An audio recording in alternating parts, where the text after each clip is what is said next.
আগে ছোট্ট একটা ভিডিও ক্লিপ শুনে নিন, তারপরে বলছি যা বলার। শুনুন আগে। काटा, हाँ फिर स्कल काटा, और फिर लास्ट में जो भी है रिप्रोडक्टिव तू ऑर्गन्स। पक्का डॉक्टर है या कसाई है? और ऐसे कोई जोक वोक भी मारते तभी एकदम सीरियस रहते सब लोग? मारते हैं। जोक वोक भी मारते हैं क्या कि इसके दिमाग में कुछ नहीं है? व्हाटएवर जो भी साइज वगैरह जो क्या साला तुम लोग ये सब बातें करते हो? बेचारे चाचा ने नोबेल कॉज के लिए अपनी बॉडी डोनेट की है और बच्चे लोग रहे भाई चाचा का छोटा है यार। শুনলেন? আমি যে একটা জিনিস বুঝে পেলাম না, যে এই যে কমেডি শোগুলোতে যারা যারা অডিয়েন্স হিসেবে থাকে তারা কি আদৌ মানুষের বাচ্চা? কেন কথাটা বলতাম না হয়তো। আগের দিন একটা ছেলে হিমাংশু জাংরা 370 টাকার একটা বিরিয়ানি খাইয়ে একটা মেয়েকে ভোগ করার কথা ভাবলো, তাতেও ছেলেগুলো হাসছে। এবার একটি ডাক্তার MBBS পাশ করা, চেনাচ্ছি সে কোথায় কী রয়েছে, সে বলছে একটা মৃতদেহকে নিয়ে তারা কীভাবে হাসাহাসি করে, কথাবার্তা বলে, সেগুলো নিয়ে আলোচনা করছে, এবং সেটা শুনেও এরা হাসছে। মানে অ্যাকচুয়ালি এরা কি গর্ধব? বুঝতে পারলাম না। সবাইতে এদের হাসি লাগে, এদের সবাইতেই হাসি, এটা হাসির মতো কিছু আছে? এবার এই মহিলাকে একটু চেনাই, হিমাংশু জাংরার কিন্তু চাকরি চলে গেছে, তাকে নিয়ে নানা রকম আলোচনা হচ্ছে, সে যথেষ্ট অপমানিত হয়েছে, হওয়াই উচিত। তো এই মেয়েটার ক্ষেত্রে সেটা হবে না কেন? মেয়েটির নাম হচ্ছে ডক্টর সেজল পাওয়ার, এই হচ্ছে তার পরিচিতি।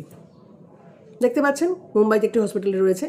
তো এই মেয়েটিরও তো পানিশমেন্ট হওয়া দরকার, কারণ যারা বডি ডোনেট করে তারা কিন্তু ভালো উদ্দেশ্যে ডোনেট করে, এবং যারা মেডিকেল স্টুডেন্ট হয় তাদেরকে শেখানো হয়, তারা সেখান থেকে শিক্ষা নেয়।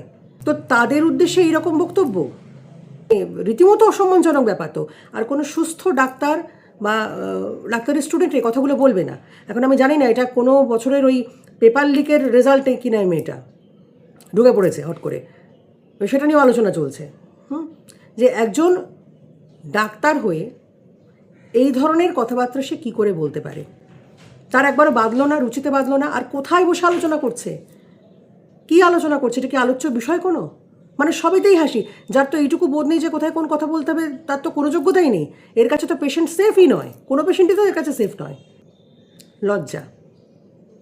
মানে বর্তমান অবস্থাটা এমন হয়েছে, এদের সংখ্যাটা এত বেড়ে গেছে যার জন্য প্রতি পদে পদে মহিলারা অসম্মানিত হচ্ছে।